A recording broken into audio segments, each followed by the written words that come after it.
सदियों की। इस वक्त यूक्रेन के टोकमक में भीषण लड़ाई चल रही है और यूक्रेन की सेना ने रूस के बिछाए बारूदी सुरंगों को पार कर लिया है। रूस की फर्स्ट लाइन ऑफ डिफेंस से यूक्रेन की सेना सीधी टक्कर ले रही है। पुतिन अब जानना चाहते हैं कि क्या टोकमक में उनका रचा गया चक्रव्यूह टूट चुका है। अगले 12 घंटे टोकमक की लड़ाई के साथ 2 और बड़े शहरों को फैसला कर सकते हैं। और फिर सबसे बड़ा सवाल उस इलाके का जहां हमला हुआ, तो समझिए नेटो पर भी हमला हो सकता है।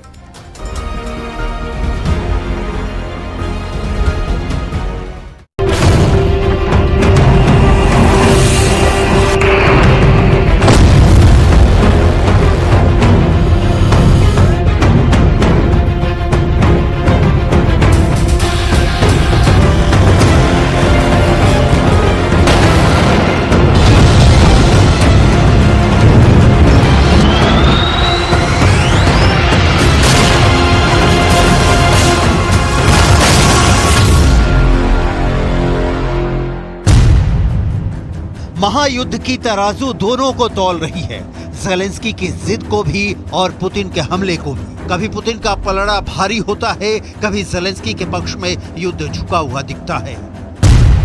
कौन कहां है? यूक्रेन की धरती पर किसका कितना कब्जा है? फाइटर जेट F-16 ने क्या अभी से युद्ध का रुख मोड़ दिया है?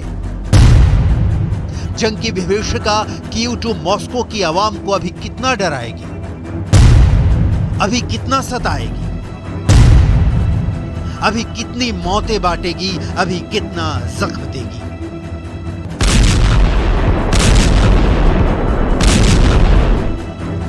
हर एक की डिटेल आपको दिखाएंगे, आपको बताएंगे कि कैसे पल पल बदल रही है महायुद्ध की तस्वीर। ज़ेलेंस्की का पलड़ा भारी है। शुरू ज़ेलेंस्की से करते हैं, जिनका जोश F-16 फाइटर जेट जिस रात मिलने का ऐलान हुआ उसी दिन से हाई नहीं सुपर हाई है। ज़ेलेंस्की ने F-16 को लेकर कहा कि बस मिल जाए, उसके बाद रूस को मजा चखा देंगे। लिहाजा Zelensky full on attacking mode में है। लेकिन पुतिन भी पीछे नहीं है। कहां और कितनी विजय दर्ज कराई है रूस की सेना ने, इसकी डिटेल आगे।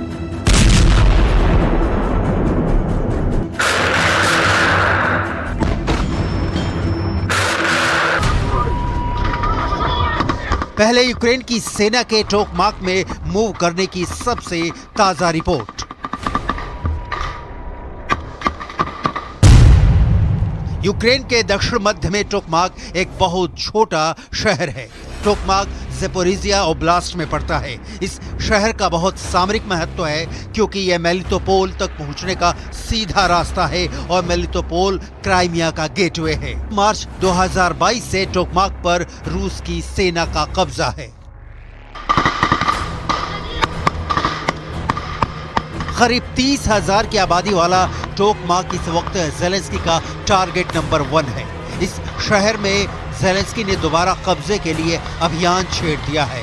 टोकमाक ही नहीं, पूरा पूर्वी यूक्रेन ज़ेलेंस्की की सेना की चीखती बंदूकों से थर्राया हुआ है। एक एक शहर की मुकम्मल तस्वीर आपको दिखाएंगे, लेकिन पहले टोकमाक वॉर की A to Z जानकारी जरूरी है।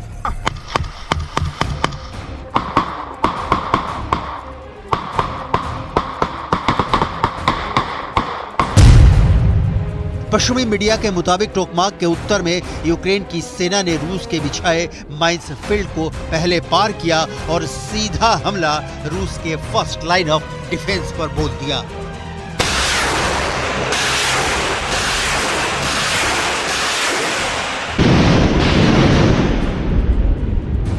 टोकमाक का भूगोल बता रहा है कि यहाँ जबरदस्त छिड़ी जंग अभी कुछ दिनों तक तो और चलती रहेगी। हालांकि ज़ेलेंस्की की सेना के लिए टोकमाक जीतना नाको चने चबाना है। यूक्रेन को टोकमाक के आगे मेलिटोपोल दिख रहा है और उससे भी आगे क्राइमिया दिख रहा है। पश्चिमी मीडिया में छपी रिपोर्ट के मुताबिक ज़ेलेंस्की की सेना बखमुत के दक्षिणी मोर्चे पर लगातार आगे बढ़ रही है। मई में भयंकर खूनी लड़ाई के बाद रूस ने बखमुत पर कब्जा कर लिया। अब खबर आ रही है कि ज़ेलेंस्की की सेना बखमुत में पुतिन के वर्चस्व को करारा चुनौती दे रही है। यूक्रेन के डिप्टी डिफेंस मिनिस्टर हन्ना मल्यार को सुनिए। यूक्रेन की फौज बखमूत के दक्षिण फ्रंट पर आगे बढ़ रही है। आप जानते हैं कि मई के महीने में रूस ने हमारे बखमूत पर कब्जा कर लिया है। पिछले हफ्ते 3 किलोमीटर के इलाके को रूस की फौज से आजाद कराया है।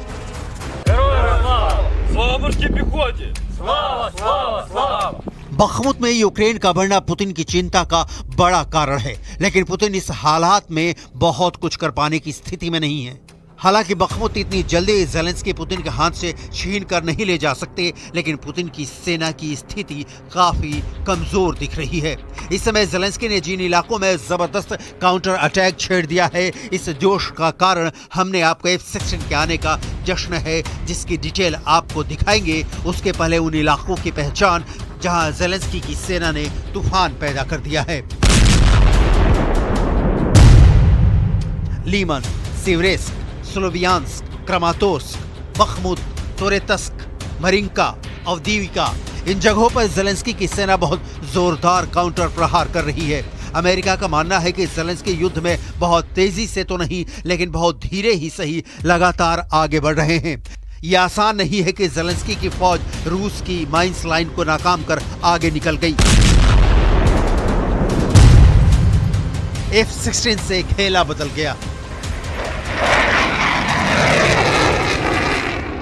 सवाल है तो क्या F-16 के मिलते ही ज़ेलेंस्की पुतिन पर टूट पड़ेंगे? इसका जवाब F-16 को देखकर ही आप समझ पाएंगे।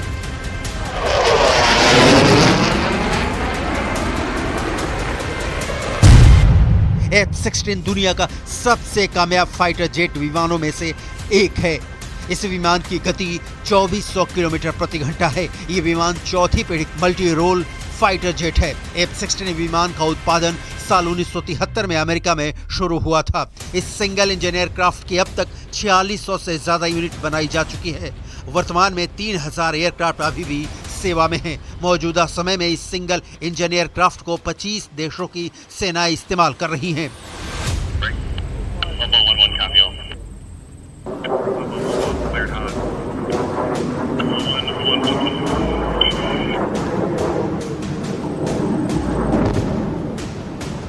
कहा जा रहा है कि यूक्रेन को 42 की संख्या में F-16 मिलने वाला है, लेकिन शर्त है कि इसके लिए यूक्रेन के पायलटों को दी जा रही ट्रेनिंग पूरी हो, और ये ट्रेनिंग साल के आखिर में या उससे आगे साल तक खींचने वाली है। यानी F-16 के आने के पहले ज़ेलेंस्की को बहुत सोचना है।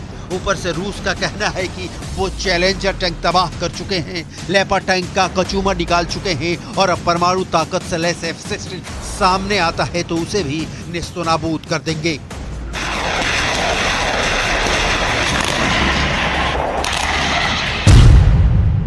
F-16 कब मिलेगा?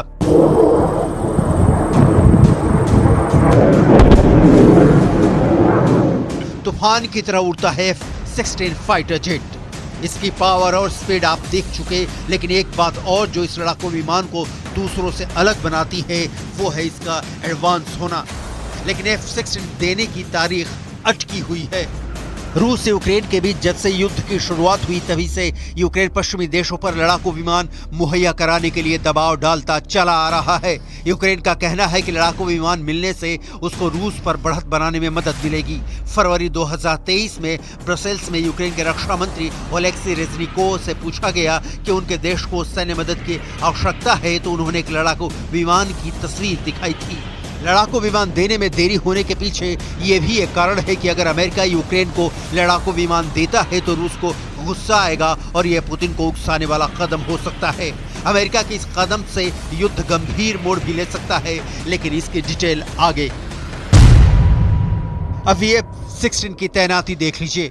अमेरिकी वायुसेना के यूरोप में 2 F-16 fighting Falk air wing हैं, जहां पर उसने अपने विमानों को तैनात किया है, जिसमें इटली में एविएनो एयर बेस में 31वां फाइटर विंग और जर्मनी में स्पेंगडाहिम एयर बेस में 52वां फाइटर विंग शामिल है। अमेरिका नियमित रूप से छोटे समूहों में बारी बारी से यूरोप में और बाहर F-16 लड़ाकू विमान भेजता रहता है। F-16 के आने के पहले भी ज़ेलेंस्की रूस को करारा जवाब दे रहे हैं। ज़ेलेंस्की की सूझबूझ वाली युद्ध नीति को कामयाबी भी मिल रही है। काउंटर अटैक की ज़ेलेंस्की की रणनीति में कुछ बातें बहुत खास हैं। पहली, ज़ेलेंस्की एक साथ कई मोर्चा खोलकर पुतिन को उलझा रहे हैं। दूसरी ज़ेलेंस्की की प्लानिंग है अज़ोव सागर तक पहुंचने की, जिसमें वो टोकमाक से ही आगे बढ़ना शुरू कर चुके हैं। तीसरी, बखमुत पर दोबारा कब्जा कर ज़ेलेंस्की खैरसौन में यूक्रेन को मजबूत करना चाहते हैं, लिहाजा भयंकर जंग छिड़ी हुई है। चौथी, ज़ेलेंस्की बहुत सोच विचार कर क्राइमिया पर हमले कर रहे हैं ताकि दुनिया को मैसेज मिले कि ज़ेलेंस्की पूरा यूक्रेन जलने के बाद भी कितने मजबूत हैं। पुतिन इस वक्त बैक फुट पर दिख रहे हैं, लेकिन कुपियांस्क में रूस की सेना भी जबरदस्त प्रहार कर रही है और आगे भी बढ़ रही है।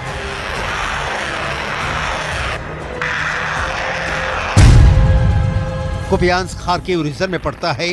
रूस का दावा है कि उसने कुपियांस्क इलाके पर भीषण हमला करके पूरी तरह से कंट्रोल कर लिया है। रूस की सेना यहां तक दावा कर रही है कि यूक्रेन के उत्तर पूर्वी इलाके में मौजूद नोवोसेलिवेस्की की बस्ती पर भी उसने कब्जा कर लिया है।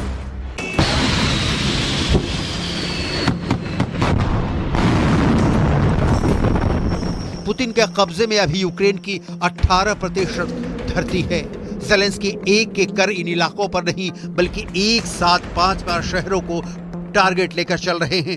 इस काउंटर अटैक में ज़ेलेंस्की कहां तक पहुंचेंगे ये तो फिलहाल तय नहीं। पुतिन के हमले 2 गुने होंगे, 3 गुने होंगे, 4 गुने होंगे, ये तय है। मतलब युद्ध का पलड़ा स्थिर नहीं हो रहा, कभी इधर झुकता है तो कभी उधर।